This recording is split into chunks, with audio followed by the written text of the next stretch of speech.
We do a bit of everything. We're experts and we're beginners. We're wild.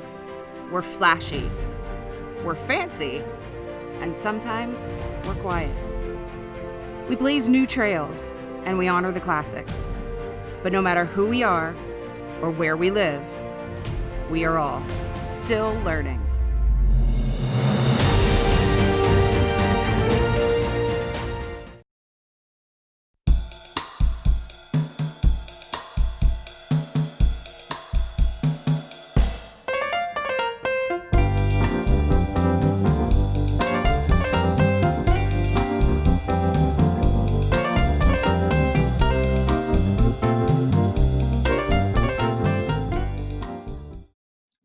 Hello, and welcome to North American Whiskey 101 at Tales 2020, Tales of the Cocktail Virtual, I guess, this year. I'm Davin de Kergommeaux, and I'm going to talk to you about all the various kinds of American whiskey, kind of break it down. You know, according to the government, there are 35 different kinds of American whiskey, but I'm going to try to break it down, make it a little bit easier than that. Before we get started, though, I guess it'd be good if you knew who I was. Well, Davin de Kergommeaux is my name. I've been writing about whiskey since the late 1990s. For quite a while, I was Canadian contributing editor for Whiskey Magazine. I write the Canadian whiskey reviews for Whiskey Advocate Magazine. I do a lot of lifestyle stuff and things like that and get out to a lot of shows. I've written a few books and contributed to probably getting close to a dozen whiskey books now. I started off really with single malt Scotch. And single malt Scotch was what I was interested in. It was the only thing I really enjoyed. And you know, it took me a little while before I started getting used to some of the other kinds of whiskey. And really that's happened through judging whiskey competitions. And I got to taste some bourbon, pretty good. Some Japanese whiskey, pretty awesome. Canadian whiskey as well.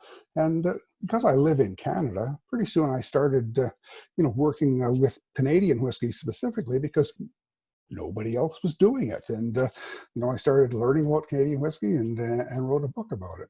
But today we're going to talk about all different kinds of North American whiskey.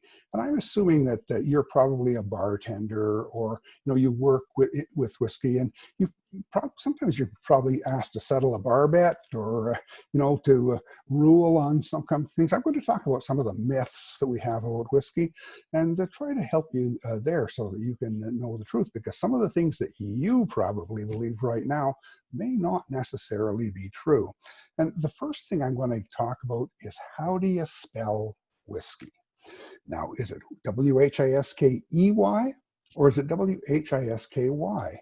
Well, the truth is, it really doesn't matter what country the whiskey is made in. Both spellings are correct, or should I say, either spelling is correct. It's common in America to spell whiskey with an E. And people say, well, that's because, they settled by the Irish. The Irish were the first distillers, and so they just used the Irish spelling. But that's not the case, because back at the time that those first Irish people came to America, in Ireland, they were spelling whiskey with no E. So they didn't get it. They didn't learn it in Ireland. And if it was the Scots-Irish, they were spelling it the Scottish way, which at that time could have been with an E or could have been without an E.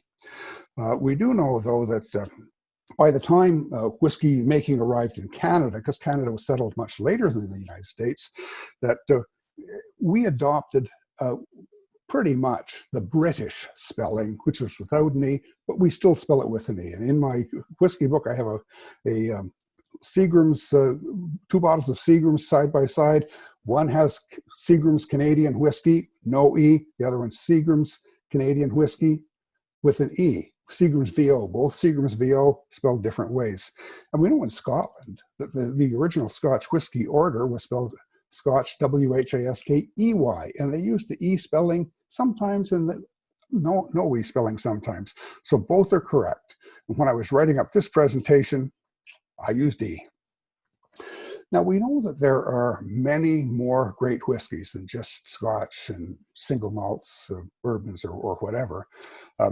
And there's a saying out there like, what's the difference between bourbon and whiskey? Well, and the common answer everyone gives you is, well, all bourbon is whiskey, but not all whiskey is bourbon.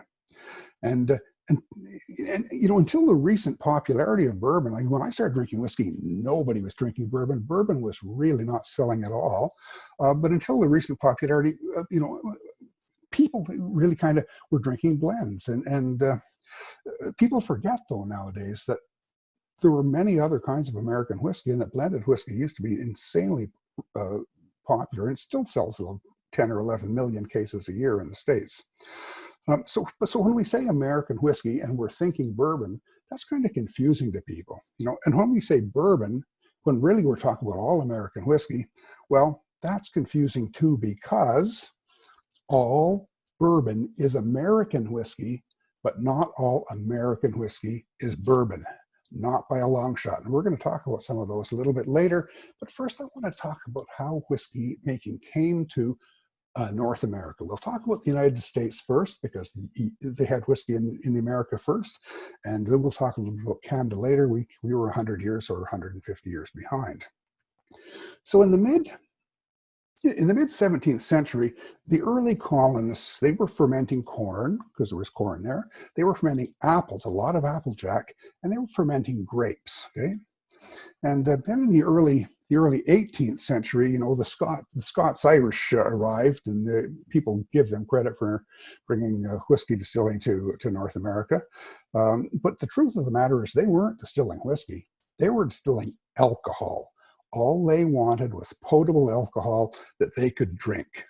And there's a lot of mystery around the Scots-Irish. Who were these Scots-Irish? Well, they were actually Scottish people from Scotland, from the Scottish lowlands, who had been deported to Ireland. So they lived in Ireland for 2 or 3 generations, and then they started leaving because conditions really weren't very great in Ireland either, and a lot of them came to America. So they were Scottish people who had lived in Ireland, were coming from Ireland to America, and they called them the Scots-Irish. In any case, they were distilling grain when they in Ireland, and they started distilling grain when they got to America as well. And of course, the government encouraged this because the British, they controlled the molasses trade out of the Caribbean. So the American government put taxes on foreign molasses, and this really encouraged people to distill from grain. And this really kind of gave whiskey a good start. Now, many of these early distillers, they were really just one person with a tiny little still. It might even just have been a household appliance. And so little one-person operations. Then, we talk more about how other people came and influenced whiskey making in the United States. In the mid to late 1700s, we had Scottish, of course, Irish, and English. We also had Dutch. Pennsylvania Dutch, well known for their rye. They made rye in Holland, in Europe as well, and they still make fabulous rye in Europe, in Holland. There were German immigrants, and these people had all distilled in their homelands as well. And many of these people also had little, one-person operations, one still, but some of them eventually became really important distillers. Some of them eventually had really large commercial distilleries. And this is different from what happened in Canada. In Canada, the distillers from the very beginning, the commercial distillers were major operations that came from England to primarily set up here. Now, the history of whiskey is really interesting, especially in America. And we have a real fascination in North America with spirits, and fascination that they just kind of don't have. It's just another commodity in Europe, where many of the immigrants came from. But in 1791, the Treasury Secretary was Alexander Hamilton, and he wanted to figure out a way to pay off the debts from the American Revolution. Got rid of those Brits, but then you had to find a way to pay for it. And he introduced a tax on whiskey, the whiskey tax. Well, this was just, people were horrified. They really couldn't get their heads around this business of having a tax on whiskey. And it caused what they called the Whiskey Rebellion. Whiskey Rebellion, very romantic in history, but what really happened is a lot of people left what was then legally the United States and started moving west. They moved to Kentucky, for example, and other places, but they moved to west so they wouldn't have to pay whiskey tax. It was that powerful a motivator. And it was 1802 before Thomas Jefferson, President Jefferson, repealed the whiskey tax. Now, whiskey making was going along just fine. People were making whiskey, but then something happened in the United States that really disrupted whiskey production, disrupted distilling in general, and that was the American Civil War. The American Civil War lasted from 1861 until 1865. And remember that, those are important dates. And this caused major disruptions, not just to supply, but also major disruptions to distilling and distillery. I mean, they melted down some of the equipment and used it, to make armaments. That's not the only disruption, by the way. And what happened at the time, though, was because people were not going to give up their whiskey. They weren't going to give up their booze. And America started to import a lot of Canadian whiskey. And Canadian whiskey soon became very, very popular. In fact, because there was a reliable supply, the supply was the main thing, it became the most popular, the most common whiskey in America, and people developed a taste for it. They developed a palate for it, and soon it became the most, the best-selling whiskey in America. And the truth of the matter is, Canadian whiskey was the best-selling whiskey in America from 1865 right through till 2010, when bourbon started to take off, and it caught up to Canadian whiskey, and now, of course, it has exceeded it. Now, a lot of what happens in whiskey happens because of politicians who may or may not, know what the consequences of what they're doing are going to have to the flavor of whiskey, but nevertheless, they make these rules, laws, regulations, and we find a way to make them into virtues, say that our whiskey is much better because it's such and such, something that the politicians told us we had to do. One of the things that happened was 1897, America introduced the Bottled in Bond Act. Now, remember I said there were a lot of really small distillers, one-person operations, and there wasn't any regulation really, and people were selling, some pretty horrible things as spirits. They might have put some tobacco juice in it. They might have put some, prune wine or something in it, or sometimes they might have even just distilled embalming fluid and just so that it wouldn't poison people and sold that. So the Bottled in Bond Act determined what was going to be a high quality whiskey. And this was whiskey that was the product of one distilling season. And they divided the year into two seasons, starting January to June, that's the first season, and July to December is the second season. So Bottled in Bond whiskey had to be the product of a single distilling season. It had to be distilled by one distiller at one single distillery. Now, a distiller could have several distilleries. This had to come from one distillery, okay? And this is the very most significant point here. It had to be aged in federally bonded warehouses for at least 4 years. At least 4 years, aged in federally bonded warehouses. And of course, we had marketing people back then, just like we have today, and they said, darn, we got to age this stuff for 4 years. No, they didn't say that. They said, the government is guaranteeing the quality of our whiskey. It will be aged for 4 years. See, they turned a vice into a virtue very easily. The other thing, of course, is that it had to be bottled at 100 proof, which is 50% alcohol. Bottled at 100 proof. So suddenly the government had said, this is what is going to be good whiskey. And people fell in line. They didn't have any choice. And they went from there, of course. Then there were the people who they didn't want to age their whiskey for 4 years. They complained and they griped, and there were people saying, this isn't fair. And, well, too bad. That was the law. That's the way it was. But there was so much confusion over what's good whiskey, what's not good whiskey, that when Taft became president, he decided to sit down and decide what really was whiskey. Could this stuff that had only been aged for 5 minutes be called whiskey? The stuff that had been aged for, 2 years be called whiskey? And what the 1909 Taft decision decided was that after 2 years of aging, not 4, after 2 years of aging, the whiskey could be called straight whiskey. Okay. Before that, it was just whiskey, but if you age it for 2 years, it could be called straight whiskey. We're going to get back to this point over and over in this presentation because really timing is important as well as some other things. And so distilling really was flourishing at the time. And Taft said it has to be 2 years to be straight, but you can sell it before that. Just don't call it straight whiskey. 4 years, bottled and bond. So there were many different options that they had, and it seemed to make everybody unhappy, but they lived with it. And distilling did continue to flourish. But then, the horror. Prohibition. 1920. What happened is Prohibition. Well, suddenly America was dry. They couldn't distill whiskey. Distilleries were closed. Distilleries were destroyed. It just all that history just ripped down and destroyed, melted down.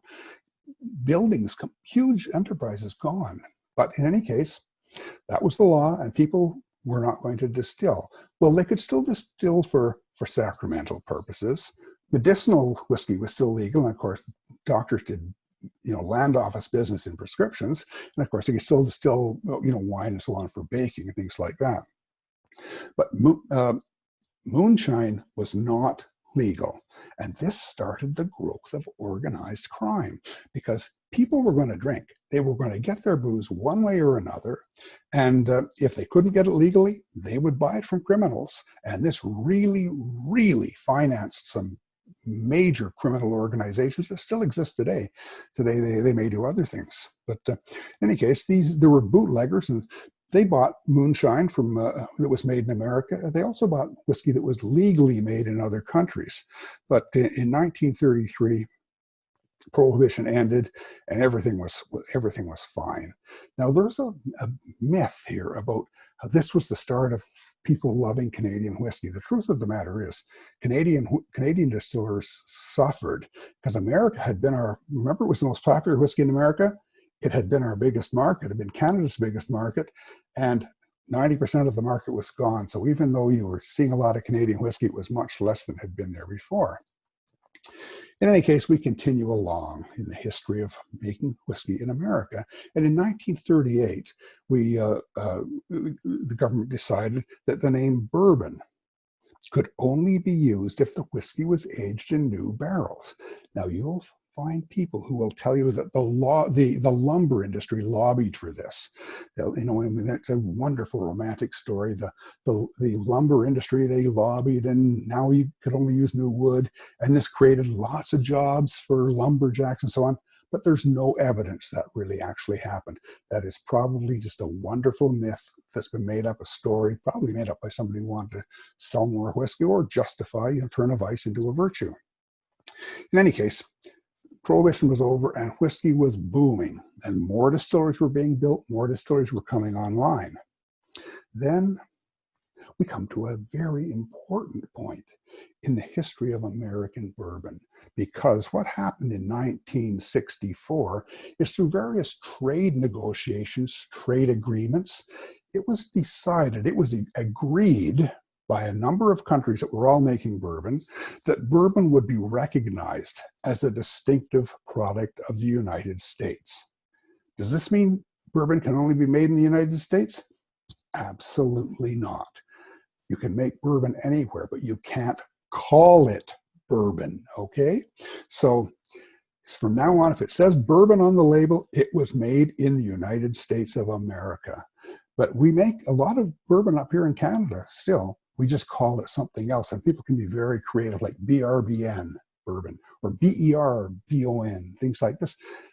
They make it. I mean, it's not big, but some of the major legacy distilleries also make bourbon, which they then blend away into their blend, so they never have to deal with what the name of it is. In any case, whiskey was booming, and distilleries were popping up in all over the place, in Scotland, Ireland, in North America, everywhere. And suddenly there was just way too much whiskey.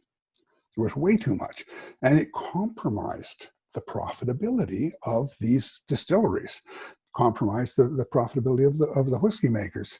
And you know, this, in Scotland they called it the whiskey loch, L-O-C-H. In North America, the whiskey lake, L-A-K-E, the loch lake, you know, whatever. But in the 1980s, we started to see the rise of white spirits. Now, it's a lot less expensive to make vodka than it is to make whiskey. One of the major costs of making whiskey, some people say the major cost, is aging, maturation. The time it takes to age it. Well, you've got your money tied up in whiskey you can't sell, and you know, the physical plant you need to do that, and so on. In any case, distilleries began to close. Some of them refocused their production. Some of them just closed. But in any case, whiskey went into a long period of decline. Now, some countries tried to deal with this. Some distillers tried to deal with this by making light whiskey. So we had light American whiskey. We had light Scotch. Still a lot of light Scotches on the market today.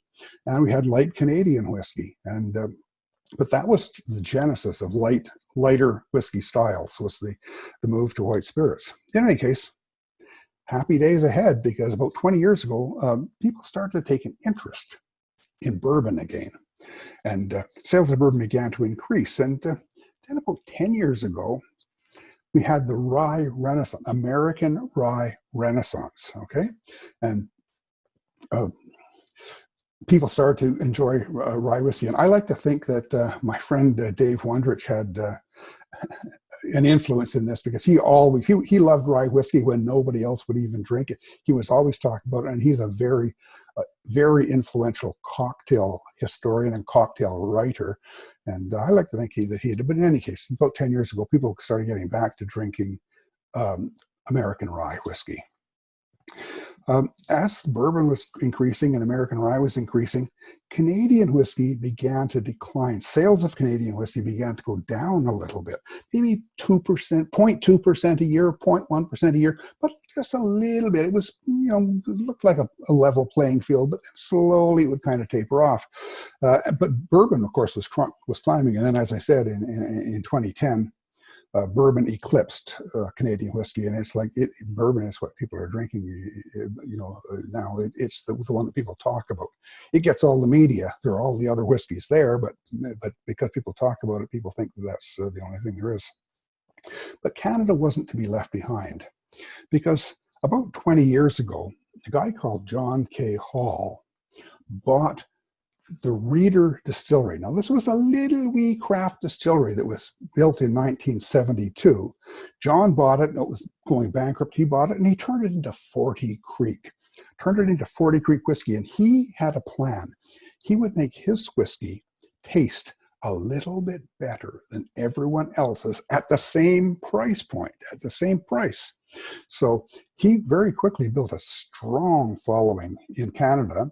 It was, at one point, was the fourth growing spirit in one of his whiskey, the fourth growing spirit in Canada. He also built an enormous following in the United States. Now, he was a very strategic thinker, this John Hall. And when he got a whiskey, Barrel Select, that was starting to take off, he dropped everything else and put all his focus on Barrel Select. And now you can hardly go to a bar in Texas or Louisiana or Florida, and if you still have 3 Canadian whiskeys on the shelf, it'll be Crown Royal, Canadian Club, and 40 Creek. 40 Creek in 20 years has really kind of taken Canada and the US by storm. But he started a renaissance in Canadian whiskey, and we've been starting to grow again, as much as 3% sales last year. Also, about 20 years ago, we saw the rise of craft distilling in America. And this introduced all kinds of new whiskey styles. Really single malt, things like that. And, some really odd things like finishing with wine casks, things like this, all kinds of really interesting things, really interesting, by the way. And then about 10 years ago, we saw craft distilling start to increase in Canada. People like Stillwater's distillery and things like that. But these distillers were heavily influenced either by Scotland or more by the American craft distillers and the American craft movement. So that pretty well brings us up to date with how whiskey has evolved in the United States of America. But as I said, it's been quite different in Canada. And of course, in the early days, the border was just a sieve, and distillers went back and forth across from Canada to the US, US to Canada, and so on. But in Canada, this country was settled at least 100 years later or more, really settled, I mean, than the United States of America. And yes, there were these tiny home stills, just like they had in the United States, but these were really inconsequential. In fact, they still operate today. People still make their own moonshine, their own bootleg, and things like that. But unlike in the United States, these small distillers had virtually no influence on the development of Canadian whiskey. It's like they existed in a parallel universe. It was like grandma had an oven, grandpa had a still. It was as simple as that. And I'm not being sexist. That's in those days the way it was done. Rather, the early Canadian whiskey distillers, by and large, were large, well-financed operations. These were wealthy immigrants. These were industrialists from Europe who came over to Canada looking for new markets, And so we had flour mills. Primarily, these early distilleries were flour mills, wheat flour, by the way, flour mills. And they distilled the waste from the mill. They distilled it to make animal feed. And they sold the alcohol. When they distill it, it makes a high-protein animal feed. They all ran feedlots, hogs or chickens or cattle or whatever. But of course, when you distill, you also make alcohol. They sold that alcohol as whiskey. Almost invariably, though, whiskey became the primary profit center in the enterprise. And, they would stop milling for anything other than to distill. Now, in the 1920s, we had prohibition in America, but Canadians also flirted with prohibition. But the laws are set up differently in Canada. The federal government controls, the government of Canada controls the manufacture, but it's the individual provinces that control the sale.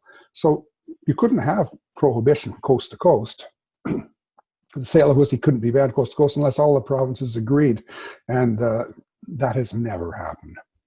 So we flirted with it up here, but it never really happened. They introduced it in each province, but it was very short-lived and not terribly well enforced in most places other than Ontario. But the American prohibition really devastated the industry in Canada, and our sales of whiskey really started to plummet, and some distilleries, they teetered on the edge of bankruptcy. In fact, some were ready to close if they hadn't been rescued by people who could see that prohibition was going to end.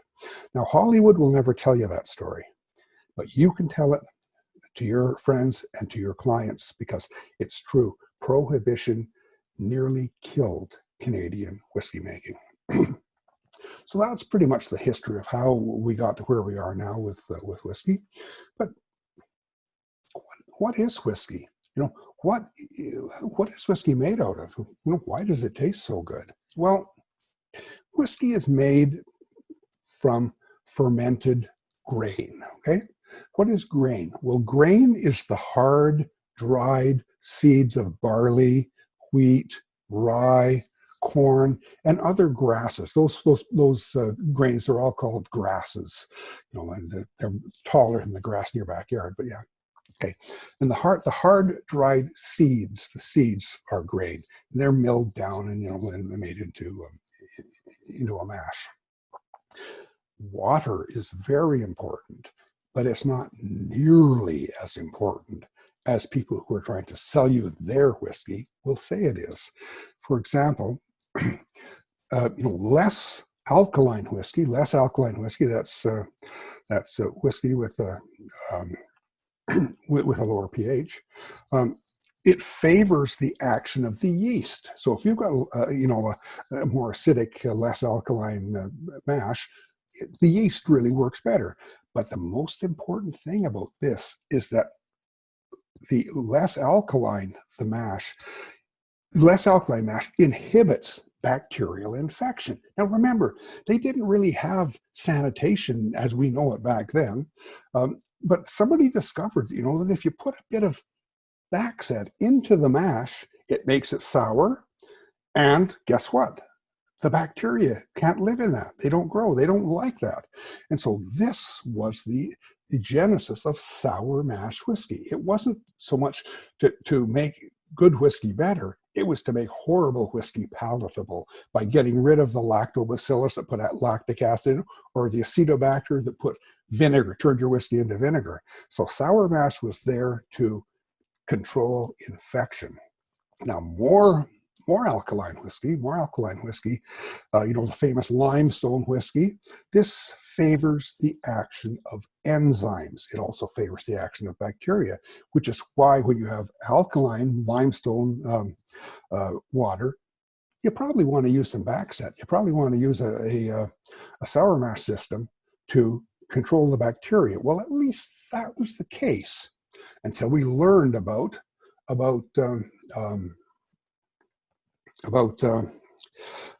sanitation. Nowadays, some just have discarded that. Yeast, though, yeast is the other important thing, and yeast is not so much an ingredient, it's a processor. So you put yeast in, it digests the sugar from the grain, and it creates alcohol and carbon dioxide. But when you finish making the whiskey, the yeast is all taken out. So yeast isn't really so much an ingredient as it is a processor. Okay. The other source of flavor in whiskey is from other flavoring that's added. In American whiskey, you're allowed to add up to 2.5% of flavoring. And the only proviso is it must be natural and not harmful. In Canadian whiskey, we can add up to 9.09% for some whiskeys. Some people do this, they add like 2-year-old rye, because it has to be 3 years old because whiskey in Canada. Adding 2-year-old rye, it's light, it's bright, and it sings, dances on the top. The other thing is to use barrel finishing. Because when you fill a barrel with wine, when you dump that wine out, the barrel might be all dry inside, but there are 6 or 7 liters of wine in the barrel. And as soon as you pour whiskey spirit in there, guess what? You've got 6 or 7 liters of wine in your whiskey. So whiskey is made through a process. It's an agricultural product. It starts with a farmer growing grain. He sells it to the mill. The mill grinds it, sells it to the distillery, or sometimes the distiller has his own mill. It's then mashed and cooked and fermented with yeast. And then there are 3 products: alcohol, carbon dioxide, and spent grains. The spent grains are an important product. They're sold to sell cattle. Carbon dioxide, if it's collected, is fine. If it's not, let's not talk about green distillation, because carbon dioxide is a major contributor to climate change. But the alcohol is what we want. And this goes filled into barrels. It's then matured. And then the barrels are dumped, and the whiskey is mingled together. The whiskey is mingled together, or blended, they might call it. And then from there it's bottled, shipped to market, and we enjoy it. So is whiskey really that complicated? Well, the definition of whiskey in the United States, if you meet these criteria, you may call your product whiskey. 1, it has to be made of grain. It has to be distilled at less than 95% alcohol, that's 190 proof, and it has to be bottled at more than 40% alcohol, at 40% alcohol or more, or 80 proof or higher. And this is really good. It has to have the taste, aroma, and characteristics generally attributed to whiskey. What about 51% corn in the mash bill? That's optional, my friends. It's not required.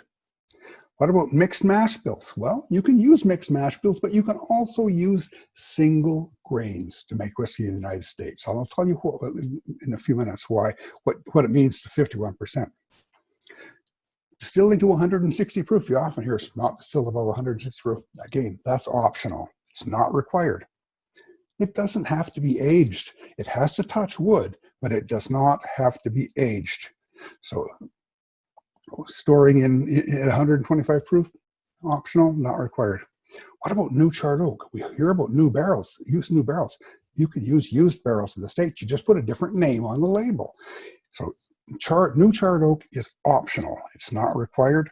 And as I said, the minimum aging time is, there is no minimum aging time as long as it has touched wood. Now in Canada, we have a different way of looking at this. In Canada, it has to be made from grain, just like America. It has to be distilled. Well, you can't distill above 95%. I mean, you can, but it's really impractical in a whiskey distillery. It has to be bottled at 40%. That's 80 proof or above. And it has one other requirement. It must be aged for a minimum of 3 years. So that's how we make Canadian whiskey. What about caramel? You can add caramel coloring to American whiskey or Canadian whiskey. It's optional, it's not required.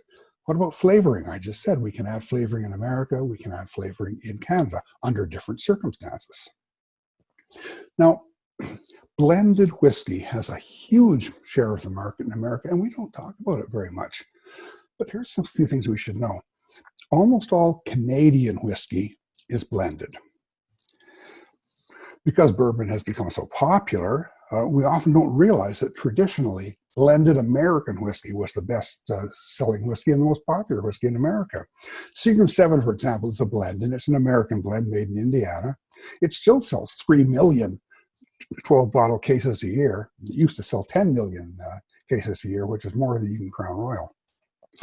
So when we compare American blends to Canadian blends, you can't really use the American definition of blends for Canadian, but a lot of people think because American blends aren't that respected, they're quite respectable, but they're not respected, because Canadian whiskey is a blend, that it's, also not to be respected, and they're, selling themselves short. American blended whiskey, no aging requirements. Canadian blended whiskey, 3 years minimum. American blended whiskey may include up to 80% of neutral spirits.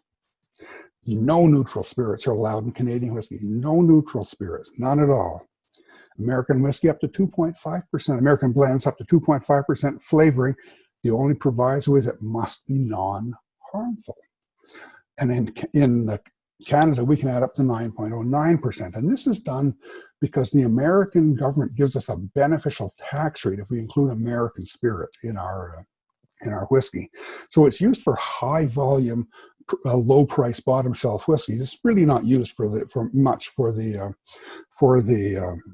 connoisseur whiskeys. Although some distillers, they do use a little bit to improve flavor, but generally they don't. In America, blended whiskey must be the product of 2 or more distilleries. In Canada, it can be 2 or more distilleries, but it most often is a single distillery blend. All of the whiskeys are made in one distillery. Spirit caramel, okay in both places. Any grain, any mash bill, okay in both places. And new or used barrels, okay in both places. In any case, there are about 35 different kinds of whiskey described in the TTB regulations in the United States, including Canadian whiskey. And we have some, I call them the Lucky 13. American whiskey, the ones you're most likely to encounter.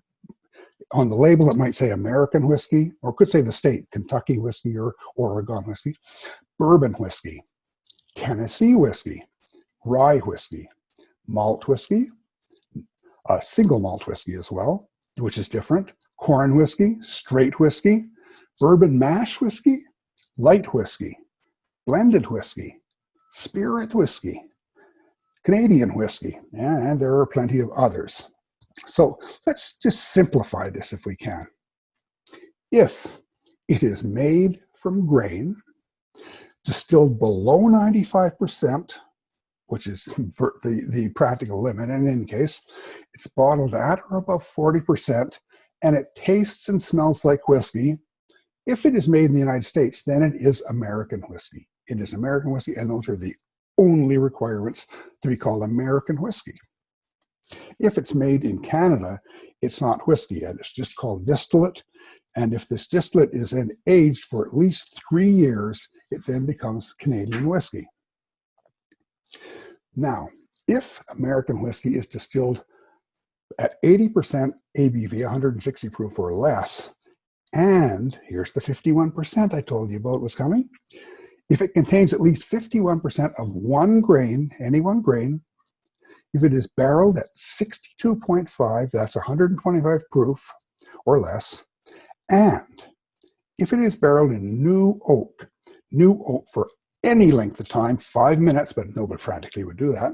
Only, well, one person has, but that was an exception. Then you can name this whiskey. If it is 51% corn, it can be called bourbon. You don't have to call it bourbon, but you can call it bourbon. If it's 51% rye, you can call it rye whiskey. Wheat whiskey, malt whiskey, rye malt whiskey. So what is bourbon?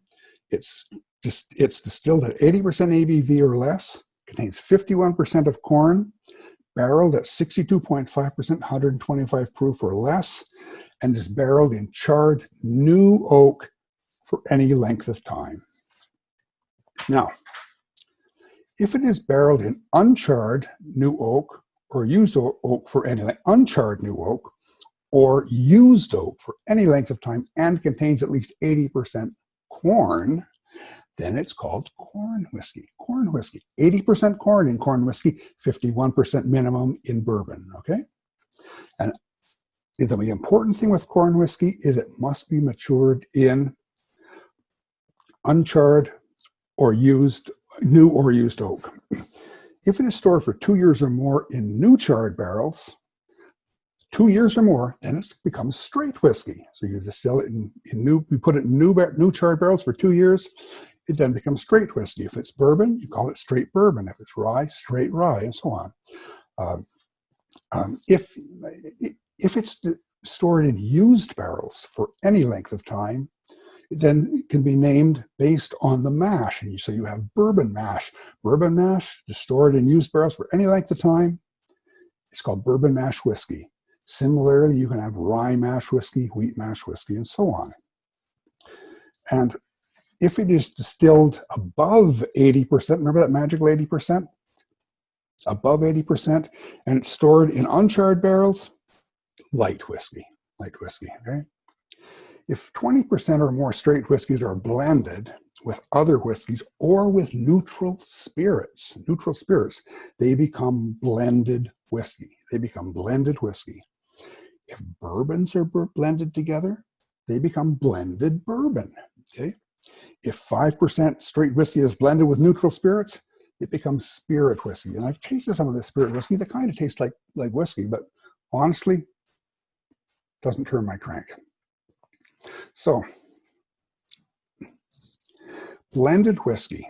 I'm going to talk about this again. We now know what whiskey is.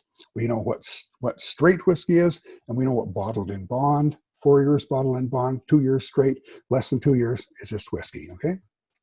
If blended whiskey, or whiskey could be called whiskey a blend, is it's made by putting at least 20% of straight whiskey with neutral spirits or any other kind of whiskey, and it can include a harmless coloring or flavoring or other blending materials. Blended bourbon. You can blend bourbons together and make bourbon a blend. And bourbons don't all have to come from the same state. Also blended rye, blended wheat, blended rye malt, and so on. You can do a blend of straight whiskeys. Straight whiskeys blended from different states. So the last one I want to talk about is Canadian whiskey at the end. It's made from cereal grain, aged in barrels for 3 years. Remember that. It has to be mashed, distilled, and aged in Canada and bottled at 40%.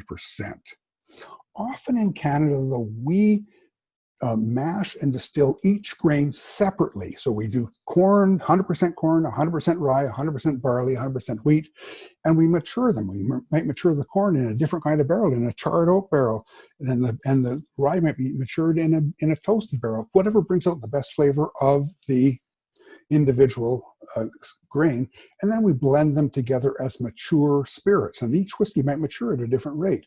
So I like to say that in America, they blend the grains before they mash it, they blend them in a mash bill. In Canada, we blend the grains afterwards, after they're mature spirits. Now, there are some distilleries that don't do that. You know, Crown Royal, for example, does single grain whiskeys and uses a mash bill. Now, I want to talk just a little bit about the new craft distilleries, because we have things like single malt. You know, American single malt can be really, truly interesting. And these aren't covered by the American regulations, but generally if they're making single malt whiskey in America or in Canada, they follow the Scottish regulations. Just like when we make bourbon in Canada, we follow the American regulations. But they may use, you know, chocolate malt or beer malts, different flavored beer malts. So you get a much broader range of flavors than you might get with single malt from Scotland. You know, it's really quite interesting. Also, you might have malted rye, malted corn, malted wheat mixed in there. So it's a different kind of thing, single malts. And lastly, I want to talk about sorghum whiskey. Because sorghum whiskey, you know, remember I talked about the seeds, the hard seeds? Well, sorghum, you can squeeze juice out of it with a lot of sugar in it, like you can with sugarcane. And some people are making sorghum whiskey, even what they call straight sorghum whiskey, using the juice from the sorghum plant. Is this whiskey? Probably not. Is it rum? No, it's not. But I really hope no one passes a regulation that makes them stop doing that. Because if it tastes like whiskey, the regulations say it's whiskey. And I think that we have to do less of controlling how they make their whiskey and more about encouraging people to bring out the thing that we like the best about whiskey, the flavor. Now, interesting cocktails for whiskey, just change the whiskey. If you use rye, or you use bourbon, use Canadian whiskey, you'll get different flavors in your whiskey sour, in your old fashioned, in your Manhattan, or in your Sazerac. Now, as I say, I wrote a book about Canadian whiskey. It's called Canadian Whiskey, the New Portable Expert. I wrote a book about Canadian distilleries. It's got over 200 distilleries. It's called The Definitive Guide to Canadian Distilleries. There are many great bourbon books out there, I think. You know, like I like Chuck Cowdery's, Reed Mittenbuehler's, and there are several books from Fred Minnick. But the book I would recommend is Clay Risen's American Whiskey, Bourbon, and Rye, because it gives an overview of the whole of American whiskey. So I'd like to thank you very much for joining me for this recording. If you want to send me a question, there are forms on my websites, Canadian Whiskey, WHISKY.org, CanadianWhiskey.org, or CanadianDistilleries.com. On social media, I'm at Davin de Kergommeaux, Davindek, on Twitter and Instagram. And I'm on Facebook, but I don't really go there very often. So thank you very much. I really appreciate you listening to me. Take care.